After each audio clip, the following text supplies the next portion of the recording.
I will not tolerate any form of abuse and will not let our police be weaponized to inflict harm on ordinary citizens. Imbis na maximum tolerance, ginawa na pong maximum terrorism. Huwag kayong pumayag na kayo ang maging sanhi ng takot at maging instrumento ng pananamantala. I am one with the privileged speech of my colleague Senator Bato in upholding the rule of law and the motto of the PNP, which is to serve and protect.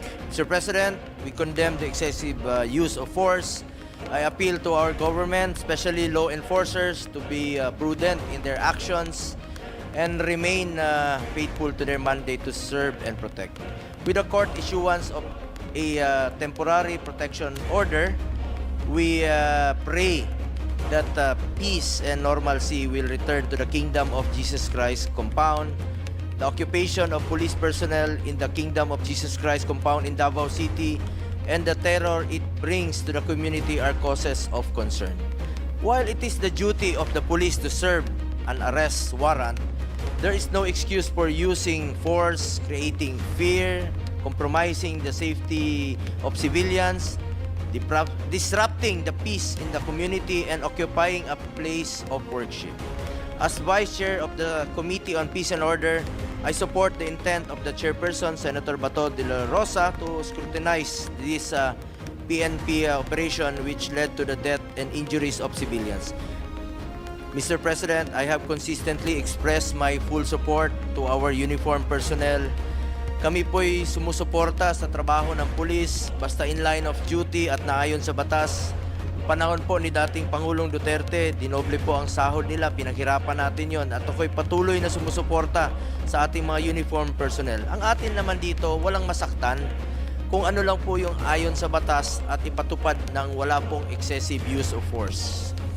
I will not tolerate any form of abuse and will not let our police be weaponized to inflict harm on ordinary citizens. Kaya nga po lagi kong payo sa mga pulis, just do what is right and be professional. Proteksyonan niyo po ang buhay ng bawat Pilipino. Tugusin niyo po ang mga nananakot at nananamantala, pero huwag kayo pumayag na kayo ang maging sanhi ng takot at maging instrumento ng pananamantala. Mr. President, one life lost is too many. Imbis na maximum tolerance, ginawa na pong maximum terrorism. Hindi naman po terorista ang hinahanap nila, but kailangan pagmumukaing battleground ng isang place of worship. Merong mga naiulat na paggamit po ng tear gas at pepper spray sa isang civilian na nakikiusap lang po sa mga kapulisan. Ang pagbawal sa ilang miyembro ng legal team ng KOJC makapasok para gawing ang kanilang trabaho at ang pagpigil po sa KOJC Executive Minister mismo na kumustahin ang kanilang kasamahan na nasa loob po ng compound. Ito ay ilan lamang sa nakakabahalang pangyayari kung kaya't ang mga kapwa Davaoenyo natin at iba pang sektor ay tumitindig upang maproteksyonan ang kapakanan ng mga inosenteng kababayang apektado. Samantala, ang aking opisina po ay nakipag-ugnayan rin po sa mga opisyales at sa mga apektadong sibilyan upang magbigay ng anumang tulong, lalong-lalo na po sa mga pasyente na nasaktan, namatayan at nangangailangan. I sympathize with some of the police officers present there in KOJC who have no choice but to follow orders. Marami sa inyo ay pagod at puyat na rin. Nakikiusap ako na magmalasakit naman kayo at maghinay-hinay kayo dahil ayaw nating meron na namang masaktan, dala ng emosyon at kaguluhan dyan ngayon. Sino ba namang gustong makita ang kapwa Pilipino ay nagkakasakitan?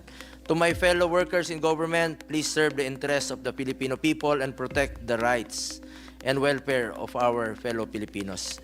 Just do what is right in the discharge of your delegated powers. After all, sovereignty resides in the people and all government authority emanates from them. Thank you, Mr. President.